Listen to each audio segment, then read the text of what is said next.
Want more great job search tips and advice?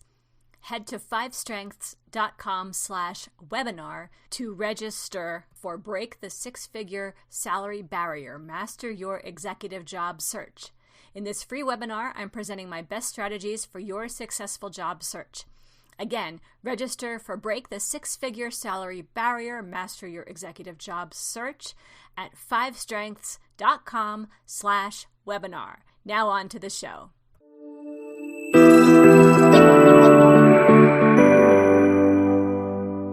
Hello, I'm Amy L. Adler, Executive Resume Writer of 5 Strengths Career Transition Experts and the host of Your Job Search Coach podcast. Thanks for joining me today. Today, I want to tell you what I have overheard at networking events that I have been to.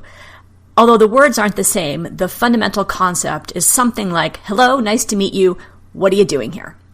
When you present yourself in a networking event or an interview, if you cannot tell exactly who you are and why you're relevant to a listener's needs, you have failed. You failed to make yourself memorable, and you failed to explain why you are taking the valuable time of your new contact. So listen on to learn the top 3 ways to ensure your interviewer or new networking contact understands exactly why you're sitting in front of them. Number 1, your 60-second introduction is 10 seconds long. Your future hiring executive has limited time and resources to figure you out. If you cannot tell your person in 10 seconds or less why you are relevant and valuable, you will have lost this person's attention, and maybe for good. Practice a short message that includes what you do, for whom you do it, and in what context. Practice, and practice it again. Learn it so well that you have it memorized and can deliver it with a smile. When you do deliver this message to an important audience, wait for the reaction. You'll know from this person's comments whether you should explain your needs or address his, furthering the conversation beyond the introduction. Number 2, your extended message should reflect your potential contribution to a particular company based on the company research or industry research or anything else that you might find relevant to your specific audience. Your subsequent message should reflect your audience, not you. What would this person need to know about the ways you can solve the problems they're facing right this minute? You should have a good sense of what those issues might be based on the research you've completed prior to your interview. If you do not know specifically what the key problems this particular executive is facing, you absolutely can ask what issues keep this person up at night.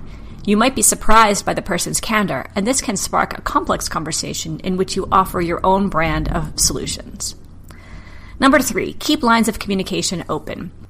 Particularly when you have been invited to continue the discussion, keep the lines of communication open beyond the specific networking event at which you are attending. If you see something interesting in the news that might be relevant to the needs of this future hiring executive, pass it along with a short note. Follow this person on LinkedIn and other key social media in which this hiring team participates.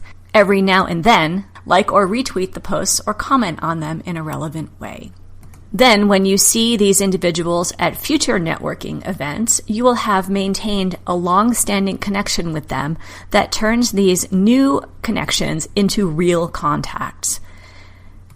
By following these 3 simple techniques, no one will ever question why you are at a networking event, what you have to offer, or how you can help them in the future.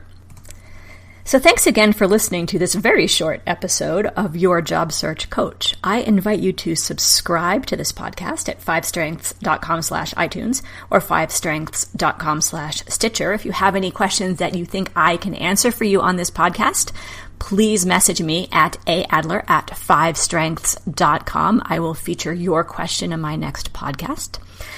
Thanks again for listening, and see you next time.